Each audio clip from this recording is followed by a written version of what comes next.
আমাদের বাংলাদেশের অবিসংবাদিত নেতা, আমাদের বাংলাদেশের মাটি ও মানুষের নেতা শহীদ প্রেসিডেন্ট জিয়াউর রহমানের ৪৫তম শাহাদাত বার্ষিকী আগামীকালকে ইনশাল্লাহ পুরো দেশে জাতি শ্রদ্ধা ভরে শহীদ প্রেসিডেন্ট জিয়াউর রহমানের প্রতি আগামীকালকে শ্রদ্ধা জ্ঞাপন করবেন এবং দেশব্যাপী তার রুহের মাগফিরাত কামনার জন্যে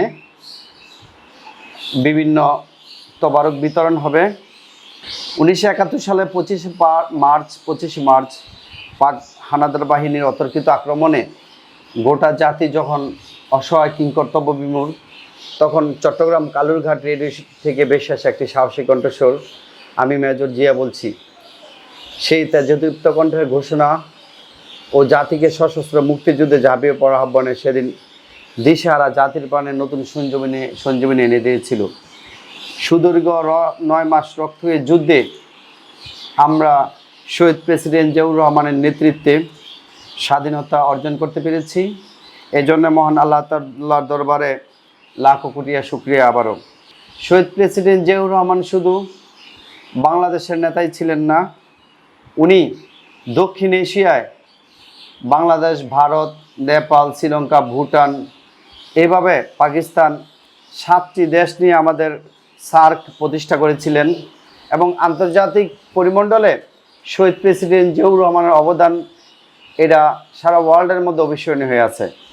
বেগম খালেদা জিয়া এদেশের মানুষের জন্যে, শুধু এদেশের মানুষের জন্য না, উনি সাউথ এশিয়াতে আপনার বিভিন্ন ইকোনমিক ডেভেলপ সহ এই দক্ষিণ এশিয়া প্রত্যেকটা কান্ট্রিতেই তার যেই সুনাম ছেড়েছিল, এটা আমাদের জন্য অবশ্যই বাংলাদেশের জন্য একটা প্রশংসনীয় বিষয়। আমাদের নেতা, বর্তমান বাংলাদেশের প্রধানমন্ত্রী জনাব তারেক রহমানের নেতৃত্বে আমরা খুনি হাসিনা বাহিনীকে পরাজিত করতে সক্ষম হয়েছি এবং আল্লাহর অশেষ রহমতে আমরা এখন বিএনপির নেতৃত্বে এদেশের রাষ্ট্র খুব সুন্দরভাবে পরিচালিত হচ্ছে।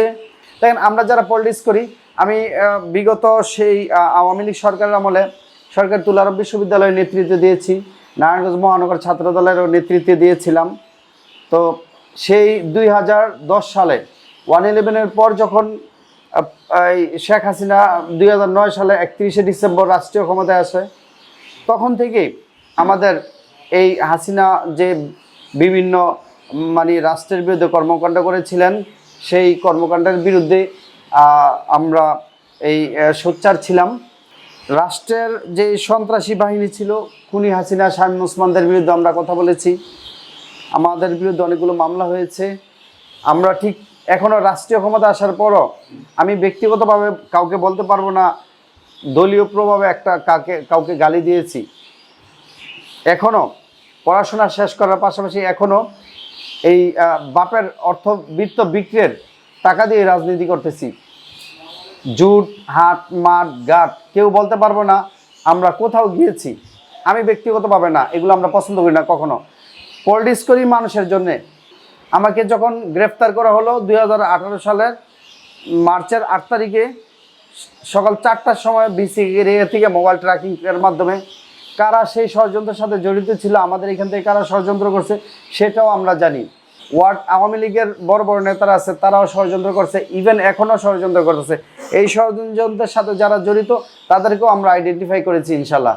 যারা এটার সাথে জড়িত বিভিন্ন অপরাধ কর্মকাণ্ড করছে, অবশ্যই রাষ্ট্রের প্রচলিত আইন অনুযায়ী তাদের বিচার হবে, সেটা আমরা প্রত্যাশা করি। আমাদের নেতা জনাব মাসুদ ইসলাম রাজীব ভাই নির্দেশনা দিয়েছে, কোনো অন্যায় কাজে কাউকে সম্পৃক্ত করা যাবে না। যদি কেউ অন্যায় করে সাথে সাথে তার ব্যবস্থা নেওয়ার জন্যে আমরা আইনের প্রতি শ্রদ্ধাশীল।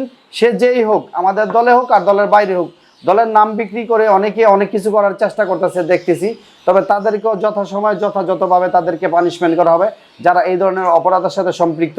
আমাদের নারায়ণগঞ্জ তথা বাংলাদেশে আগামীকালকে শহীদ প্রেসিডেন্ট জিয়াউর রহমানের ৪৫তম শাহাদাত বার্ষিকী যথাযোগ্য মর্যাদা ইনশাল্লাহ পালিত হবে এবং সেটা দোয়া এবং কাঙ্গালি ভোজের মাধ্যমে সেটা অনুষ্ঠিত হবে। আমি দেশবাসীর কাছে দোয়া চাই, আমাদের মরহুম শহীদ প্রেসিডেন্ট জিয়াউর রহমান এবং বেগম খালেদা জিয়ার জন্য দোয়া চাই। যাতে আল্লাহ তাআলা তাদেরকে জান্নাত নসিব করেন এবং পৃথিবীর সকল মৃত মুসলমানকে জান্নাত নসিব করেন।